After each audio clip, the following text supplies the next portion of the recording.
উদ্দেশ্যে রওনা হবো। একথা বলে যখন আবার আবার মৃত্যুঞ্জয় গোসাই তখন স্নান করতে গিয়েছে। স্নানের মাঝে হঠাৎ করে আমার মৃত্যুঞ্জয় গোসাইয়ের মনে পড়েছে, আমি তো এই কাশেশ্বরীকে বলে এসেছি প্রসাদ আমাদের দিতে, কিন্তু অন্নপূর্ণা ভান্ডারে কি প্রসাদ আছে আমি তো জানি না, তাহলে কি প্রসাদ দিবে? আপনারা জানেন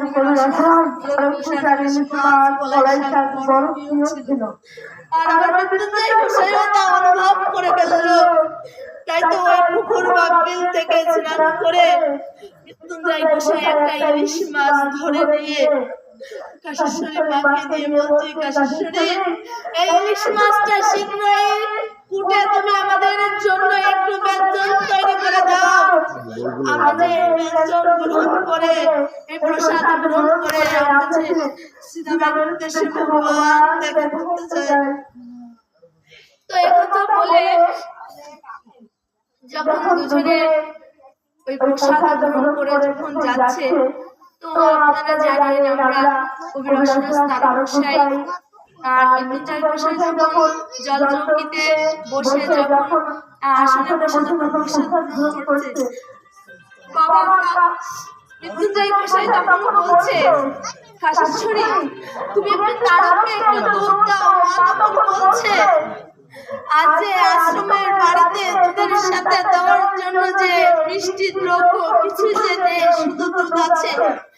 তো আবার পূর্বে যখন তারক গোসাই আছে আপনারা জানেন সাধুদের কাছে যেমন ঝোলা থাকে, আমার তারকের কাছেও একটি ঝোলা ছিল। এই ঝোলার ভিতর একটি আম ছিল। এই আম নিয়ে তখন শুধু ঝোলাটা মায়ের কাছে দিয়েছিল। তো আবার তারক গোসাই তখন বলছে, মা আমি যে ঝোলাটা এনেছি এই ঝোলার ভিতরে দেখো দুটি আম আছে, একটি আম তুমি আমাকে আর বাবাকে দাও, আরেকটি আম তুমি এই হরিভক্তদের নিয়ে এই আশ্রমবাসীকে নিয়ে তুমি ভোজন করো। তো একটি আম কবি রসদাস তারকসাই আর মৃত্যুঞ্জয় গোসাই ওই আম ভোজন করলো।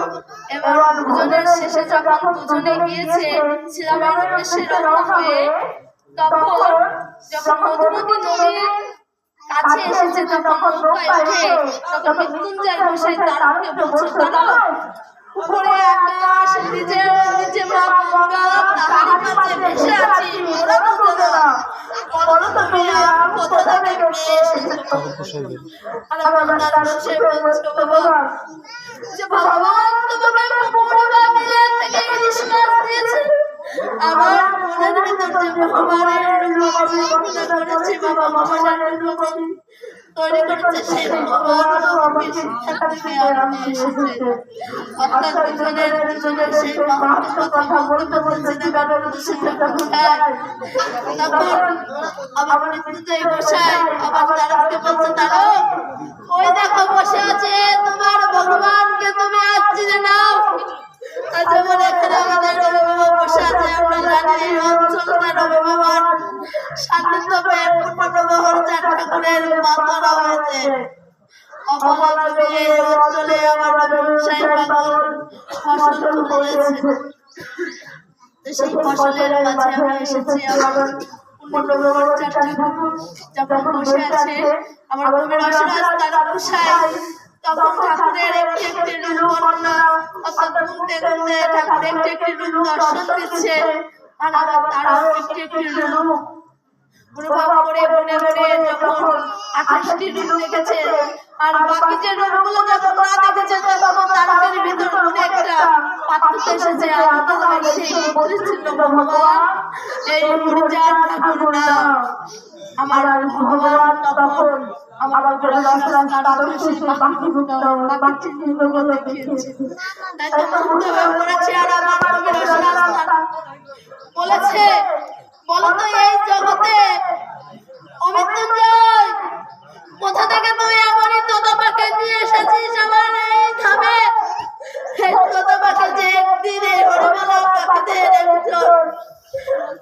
একজন হরিমেলা পাখিদের মাতরা করে হরিনামে মাতরা করবে, তো আমি সেই তারকের বাড়ি একজন দাসী যে বাড়িতে অশ্বিনী গোসাই মাত্র 12 থেকে 14 বছর মাত্র তারকের বাড়িতে দেখাশোনা করেছে, আর যখন সে একজন প্রেমিক শিরোমণি হয়েছে, আমি সেই বাড়িতে একজন পাহারাদার।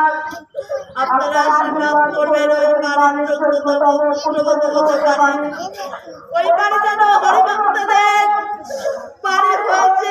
আপনারা চান আমি আমার গোসাই জানাই হরিভক্তদের বাড়িটা আমার পূর্ণাপুরের নির্দেশে যেভাবে তার কাকাদের বাড়ি সাজাতে চান, আমরা যেন সেভাবে যেন বাড়িটা আরম্ভ করতে পারি।